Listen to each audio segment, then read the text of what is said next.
Et sur Africa 24, dans cette nouvelle édition de l'actualité, voici les titres. Le Niger accuse une nouvelle fois la France de soutenir le terrorisme.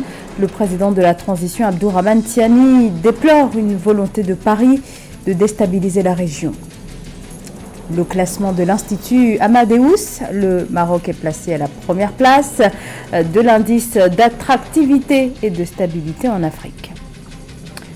La musique chorale a le vent en poupe sur le continent. Nous prendrons dans ce journal la direction de la Namibie à la découverte du groupe de musiciens Collective Singers. C'est dans un contexte de tension croissante depuis le coup d'État que dans une interview ce mercredi, le général accuse formellement l'État français. Dans sa prise de parole, le président de la transition du Niger, Abdourahmane Tiani, a de nouveau accusé la France de vouloir déstabiliser son pays et de soutenir le terrorisme en Afrique de l'Ouest. Corinne Comdem. La France déstabilise-t-elle le Niger ? Un an après le retrait des forces armées françaises du pays, le général Abdourahmane Tiani, président du CNSP, continue de l'affirmer. Dans un entretien diffusé ce mercredi 25 décembre sur la télévision nationale, le général Tiani a abordé les défis sécuritaires que rencontrent le Niger et la Confédération AES, accusant à nouveau la France de soutenir des groupes terroristes pour déstabiliser son pays. Ces terroristes actuellement bénéficient de soutien matériel, soutien financier et soutien en formation de la part de la France avec bien sûr la bienveillance des autres puissances occidentales. Le général Tiani fait état de projets français visant à affaiblir le Niger, affirmant que des responsables français, en coopération avec certains acteurs nigériens, avaient tenté de créer une base au Nigeria pour relier les groupes terroristes opérant au Mali, au Nigeria et au Tchad. Le gouvernement du Niger a en effet accusé à plusieurs reprises certains de ses voisins, notamment le Nigeria, de soutenir des actions visant à déstabiliser le pays. Des accusations fermement réfutées par le Nigeria. Notre armée, nos forces de défense et de sécurité monteront en puissance pour prouver que notre sécurité est de notre responsabilité. Et cette responsabilité, c'est un devoir envers le peuple nigérien et nous l'assumerons en toute responsabilité. Le Niger assure désormais pleinement la sécurité de son territoire depuis le coup d'État du 26 juillet 2023. La tâche n'est pas facile, notamment dans la région de Tillabéri à l'ouest du pays. Depuis le début du mois de décembre 2024, les attaques de groupes terroristes se sont intensifiées dans cette zone avec un nombre croissant de victimes. Le 5 décembre, au moins 21 civils ont été tués dans l'attaque d'un camion de transport public reliant les localités de Bankilaré et Terra. Le 12 décembre, 2 villages du département de Terra ont été attaqués, faisant au moins 39 morts parmi les civils. Plus récemment encore, le 20 décembre, à Karegousso, une attaque violente a coûté la vie à 4 soldats, attaque au cours de laquelle 27 terroristes ont néanmoins été neutralisés. Au Niger, on a appris la mort de 6 militaires tués lors de 2 attaques menées lundi et mardi par des groupes armés dans l'ouest du pays. Au Burkina Faso, l'Assemblée législative de transition a adopté ce lundi à l'unanimité la loi de finances initiale 2025, marquée par un budget en hausse de près de 4% par rapport à l'année 2024, un budget qui s'avère ainsi conséquent, devant servir à répondre aux nombreux défis auxquels le pays fait face, comme la lutte contre le terrorisme. Samantha Saberou, Saboubanga. Avec 27,76% du budget national à allouer à la défense et à la sécurité, le Burkina Faso affiche clairement sa priorité, renforçant ainsi son appareil militaire dans un contexte de lutte accrue contre le terrorisme. Ce budget a été alloué par les députés de l'Assemblée législative de transition qui ont adopté à l'unanimité la loi de finances initiale pour le budget 2025. L'année 2025 est une année décisive. Et cela doit se refléter dans notre budget. Vous avez vu aujourd'hui ce que le président a remis comme matériel donc à l'armée. Il s'agit de citernes, il s'agit de porte-chars, il s'agit... Le budget s'élève à 3 149,8 milliards de francs CFA de recettes pour 3 612,3 milliards de francs CFA de dépenses. Notons que le Burkina Faso a enregistré une avancée notable dans sa lutte contre l'insécurité.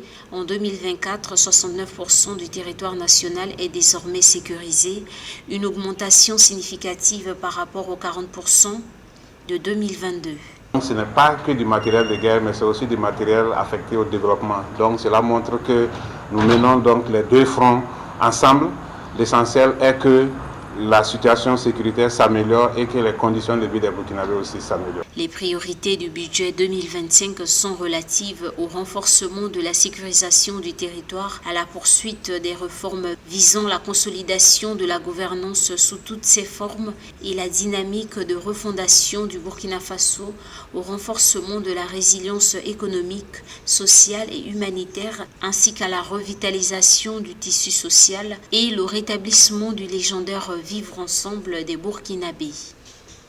La 12e édition de l'indice d'attractivité et de stabilité en Afrique de l'Institut Amadeus place le Maroc à la première place de son classement. Le Royaume confirme ainsi son leadership sur le continent africain s'agissant du développement économique.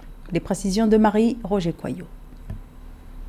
En 2024, le Maroc occupe la première place de l'indice d'attractivité et se classe deuxième pour l'indice de stabilité, gagnant une place par rapport à 2023. Ces résultats publiés par l'Institut Amadeus témoignent de la résilience du royaume et de la pertinence des stratégies économiques mises en œuvre sous la vision de Sa Majesté le roi Mohamed VI. Le Maroc a diagnostiqué ses faiblesses en 2022, dont les aléas climatiques, les taux de chômage assez élevés, l'inflation assez galopante, ainsi que quelques difficultés, et a procédé à des réformes y afférentes. Notamment, le Maroc a diversifié ses partenaires au lieu de ne dépendre que de l'Europe. Le Maroc a commencé à regarder un peu plus du côté de l'Afrique en général, surtout de la zone sahélienne. C'est un pays qui a de nombreux atouts, notamment une main-d'œuvre qualifiée et formée.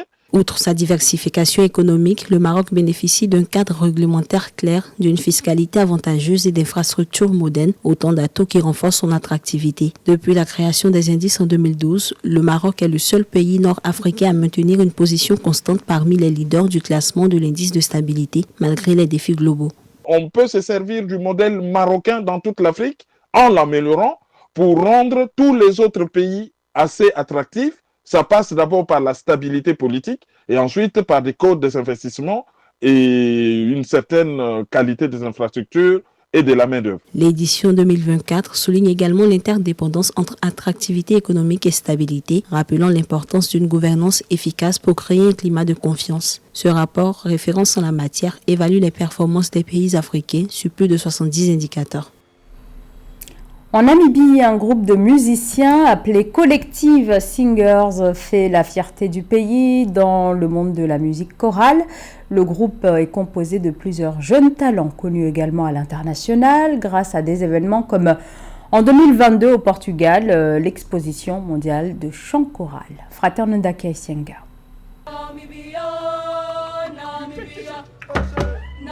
Eux, ce sont des chanteurs du groupe Collective Singers de la Namibie. Ici, ils font une prestation dans un dîner de gala pour un événement privé où ils ont été conviés et le public les adore. Et la plupart de ces chansons ont été composées par les membres de la chorale. I think 80% de notre musique est du gospel namibien, du gospel sud-africain, du gospel africain et du gospel occidental. Et les 20% restants sont la musique traditionnelle namibienne. Au-delà de la musique, Collective Singers est aussi une famille, surtout pour les jeunes qui rejoignent la chorale. Le type de musique dansante privilégié par la chorale aide également les membres à rester soudés, car c'est une forme d'expression selon les responsables du groupe. J'ai toujours rêvé de construire une maison où de nombreux jeunes pourraient venir et disposer d'un espace sûr et d'un sanctuaire où règne la paix, l'harmonie et la tranquillité. C'est pourquoi Lorsque je vois des jeunes se rassembler comme cela, cela me donne beaucoup de joie. Vous savez, cela les éloigne de la rue, cela les empêche de faire de mauvaises choses. Chaque fois que nous devons nous voir, ils ont hâte de venir à la chorale. Et ce qui rend la chorale encore plus intéressante, c'est le type de musique que nous chantons, le type de style que nous choisissons de chanter, qui est très vibrant et plein d'énergie et de puissance. Vous savez, nous sommes tout simplement des gens brisés et nous trouvons notre guérison dans la musique et dans la camaraderie que nous avons les uns avec les autres. Nous prions les uns pour les autres, nous sommes là les uns pour les autres, nous nous soutenons les uns les autres dans les moments difficiles et les bons moments. Et ils continuent à venir parce que c'est ce qu'est le collectif Singers.